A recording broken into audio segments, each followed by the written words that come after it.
Hi, dear ones. It's wonderful to be here with you again today. And those of you who live in the United States know that this week here in America, it's coming up to Thanksgiving, which is a beautiful holiday, even though its roots, may not always be so beautiful for absolutely everyone. Like any of these holidays, we can always reclaim some of these important festivals in ways that help us to really live more deeply into our spiritual practice in our lives. So before we do that, I just want to settle us into a brief practice, knowing that this has probably caught you in the middle of a busy day. So let's just take a moment to bring the focus to our breath.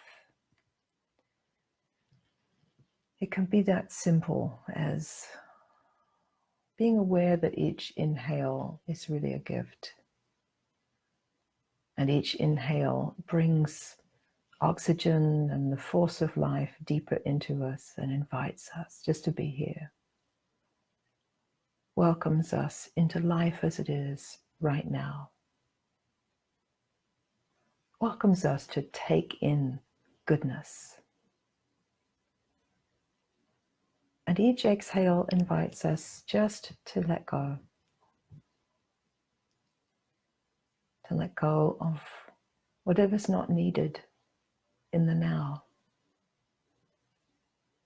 To let go of unnecessary tension, be it physical, mental, emotional. And so as you just feel the naturalness of your rise and fall of breath, just feel yourself settling into this moment and into the mystery and the gift of this moment exactly as it is. Whatever is going on in your life, whatever problems you're dealing with,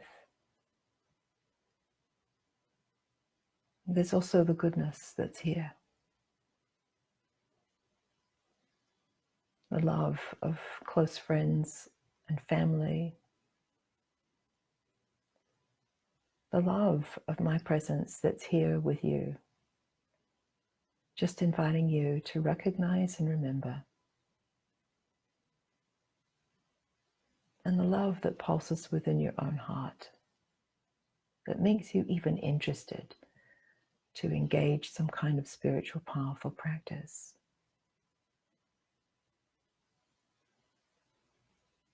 So just feel your own breath inviting you deeper into this moment as you cultivate gratitude just for being here.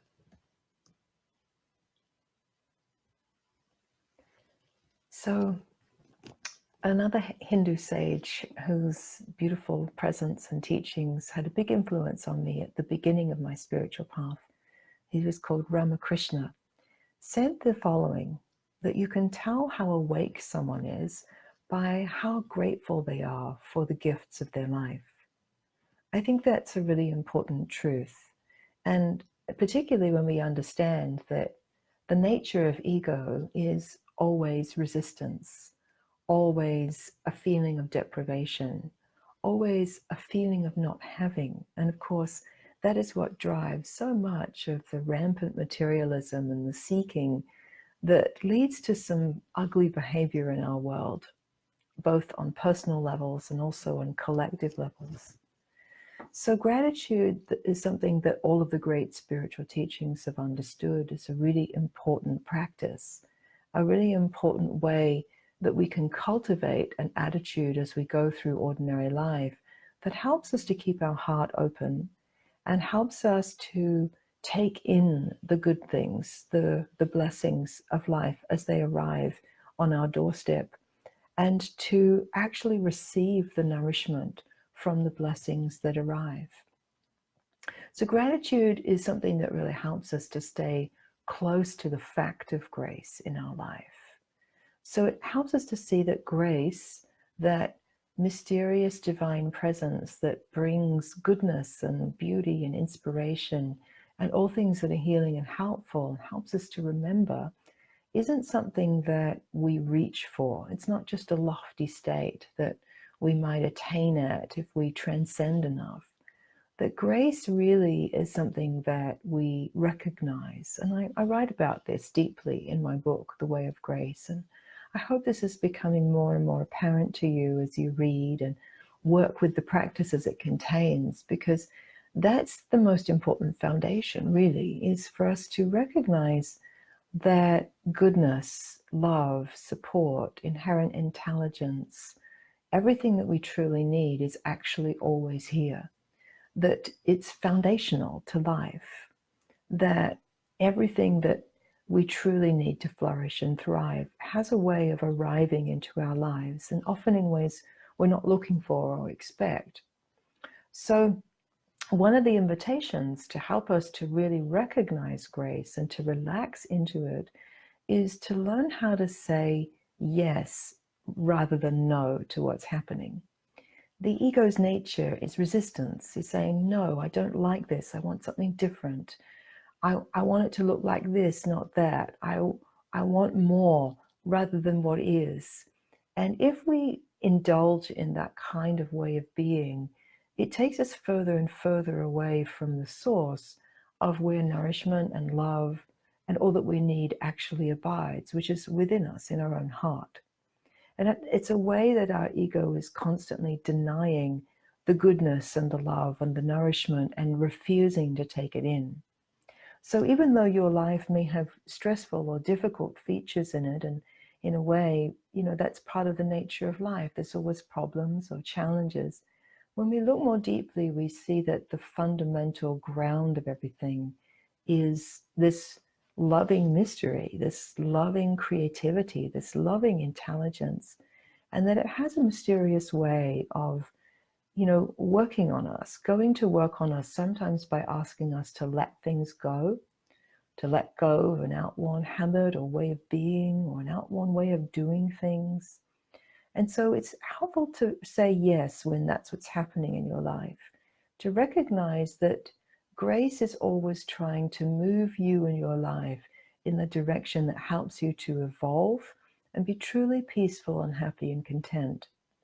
So can you learn to say yes to what you're being asked to let go of right now? To, what life seems to be asking you to accept. Maybe it's something you're being asked to learn. Maybe there's something you're being asked to do differently, or something you're being asked to grow in some way. Can you say yes to that rather than no and complain about it? If you can say yes, it will make you a more spiritually elegant, graceful human being, and it will make you a lot happier and more peaceful, rather than trying to fight with life. You won't win the fight. So as we learn to say yes to the invitations that arrive within our relationship life, within our financial life, within our friendships, within what's happening at work, within even the invitations that we're being given as a collective group of people to make changes, so that we might find a more sustainable way of living that truly works. All of this is part of the pulse of grace in its beneficence, trying to help us evolve. So we become a lot wiser and happier if we learn to say yes to that rather than no. We also need to learn to say thank you a lot more than we tend to. Often we might have a moment of recognizing that we're blessed, or recognizing that we're fortunate, or recognizing that we're being given gifts, perhaps through a beautiful relationship, or the richness and the laughter of time with a good friend, or perhaps with some new opportunity that came into our life that we didn't even know about before. It just somehow arrived.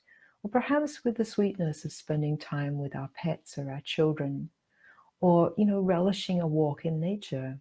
It's important that we say thank you, not because the divine needs us to say thank you. It's more that we need to say thank you. When we say thank you to anyone or anything, what's actually happening in us is that we're recognizing we've been given a gift. We're recognizing that we have been nourished. We're recognizing that somehow there's goodness here, that loving presence is flowing through our life. So we say thank you naturally when our heart has been penetrated by the blessings or the gifts, when we've taken it in. You may find yourself saying thank you when somehow you've gotten through some trial or some test. It's been really difficult, and somehow things have turned out a little better than you thought they would. There's a sense of relief and a sense of gratitude for that. Or maybe you've overcome some health challenge, or a loved one has been given a clean bill of health after a big process, perhaps with chemotherapy or radiation.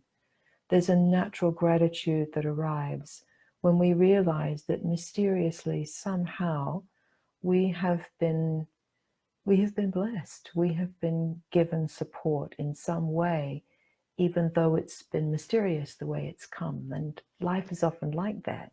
The blessings of grace are very mysterious. We don't always know how they will find us.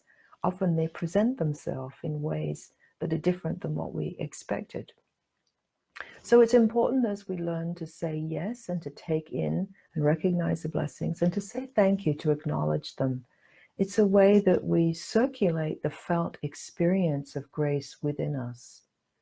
And it's also important that we say thank you to other people, that we don't hold back the acknowledgement in our heart of letting others know that their presence has been meaningful to us, that their generosity or their kindness or their support has made a difference. It nourishes our relationships when we say thank you to one another, as well as acknowledge the mystery that brought these beautiful people and their gifts into our sphere.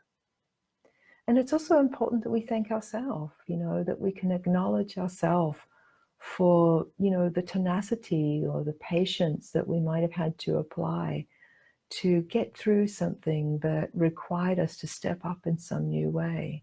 It's beautiful when we can acknowledge our own growth, when we can actually feel proud of ourselves or acknowledge that we applied ourselves, we hung in there, we learned to open rather than close, and there's been some new development that wasn't there before. So we want to also be able to say thank you to ourselves and to acknowledge the fruits of our spiritual practice. So this is really important because as we learn to say yes and thank you, what it does for us is it helps to dissolve the sense of impoverishment that is the core state of ego. It helps to dissolve that felt sense of lack, of not being enough, of not having enough, of saying it's not enough, the incessant complaining that we can very easily get into in life. And when we recognize just how much we do have, even if we don't have much financially, even if we might have been through a big pruning process, all we have to do really is take a walk in nature and just open our heart and open our senses to the miracle about how every plant sucks in our carbon dioxide and gives us clean air. How birdsong can pierce our heart open with beauty and upliftment and help us to really remember the simple, sweet blessings that are always here for all of us, for everyone. And of course, they can come through us, through one another. And it's important that that happens. And really, that is the purpose of your life and our life, all of our lives, is to really be an embodiment of the blessings of grace.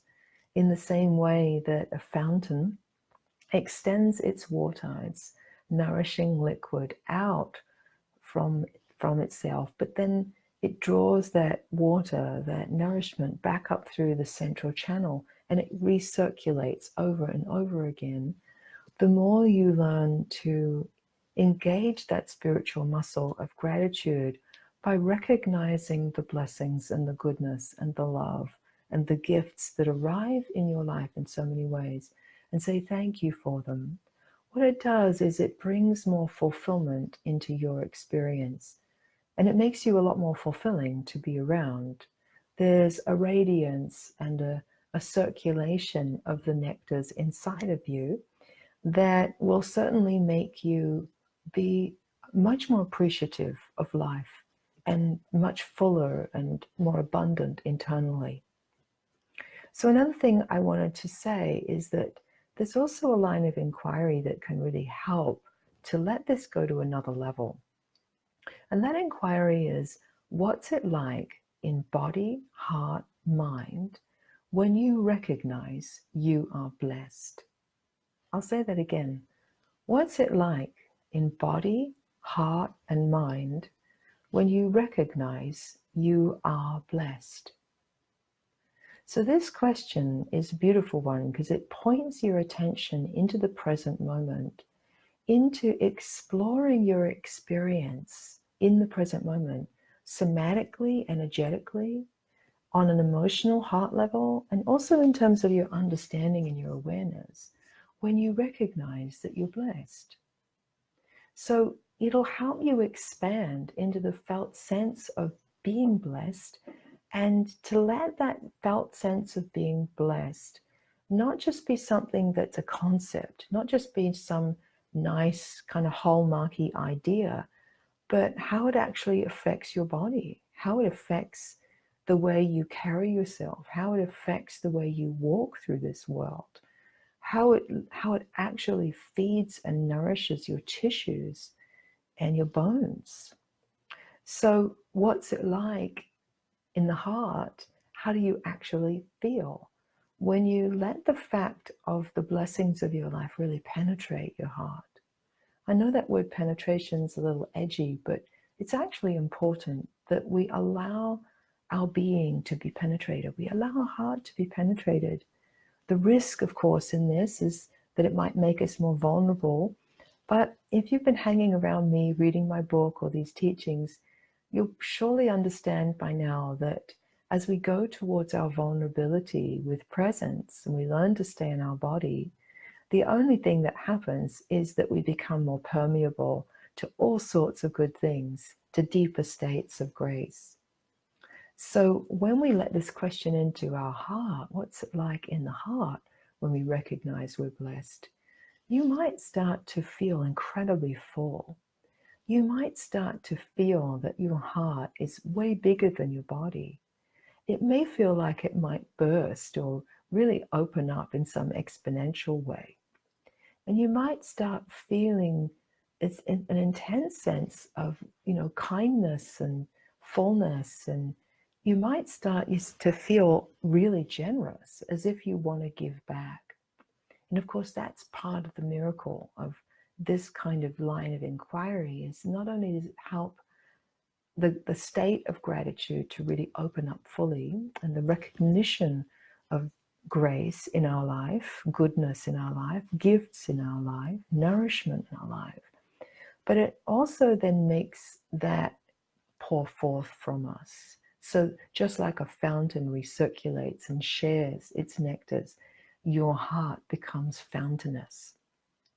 And same thing with your mind. When you really recognize and see clearly all the good things in your life, even the things that might not have felt good, but that ultimately have had some good impact on you, have caused you to grow in some important way, have developed a strength or a capacity or a quality in you, even though it didn't look like it was grace from the beginning. That helps us to recognize and to understand and to trust even more deeply that life is fundamentally loving, and it's trying to move you in the direction that is optimizing always, even when it doesn't seem that way. So I invite you to either hook up with somebody on this Facebook community and to actually do this as an inquiry together. Here's how you could do that. You could, check in with one another and set a time. And when you actually meet up for that time, to spend at least 10 minutes, one person asking the other, what's it like in body, heart, mind, when you recognize you are blessed? And if you get your partner to ask you that without any kind of commentary or, yeah, me too, just that question and thank you for at least 10 minutes, maybe more, and then you switch, so you give them a turn as well. I defy you not to really open into a richness, an interior abundance that can truly rock your world and help you to move into this Thanksgiving period, or wherever you are in the world, this fall time, which is an important time of year to nourish ourselves before the winter sets in, and to really let it go deep. Furthermore, I invite you to get a mala. Now, maybe you already have one of these from what we're working with on the summertime with the Vast Heart practice. Well, the good thing is you can take any inquiry question and use the mala to help you stay focused with it. You could go for a walk on nature with that inquiry question, or you could take the mala for a walk in nature and just work with the in-breath saying yes and the out-breath saying thank you. So whatever you've gotten in touch with in the inquiry about the ways in which you experience the blessings of grace in your life, the ways in which you recognize you are blessed, if you take that further and breathe with it, yes, on the inhale, and you let it permeate your whole being.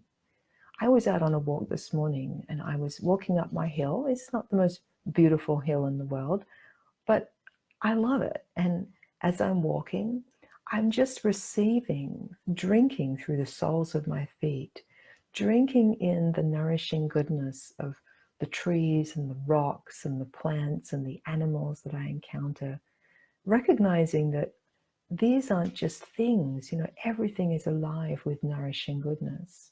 And I receive it deeply into my body and heart and mind. It's so different than the days when I used to run and have to listen to an iPod of some music to distract myself from the fact that I was exercising. Now every breath is nourishing while my body's moving. So every inhale can be a yes, a receiving, and every exhale can be a thank you, an acknowledgement of what we have, of what we are given, and engaging with that with the right kind of attitude that helps us to truly relish the gift of our life and live meaningfully, live beautifully, be a blessing to others. So I really invite you to take up on those two practices over the coming month, the inquiry question and the working with the mala beads, either with the inquiry or with the breath, yes, and thank you. So as you engage the blessings of grace, you become the embodiment of grace. And our world surely needs more of us to be more graceful, more grounded, more mature, less caught up in that spiritual poverty of lack. I'm sure you agree.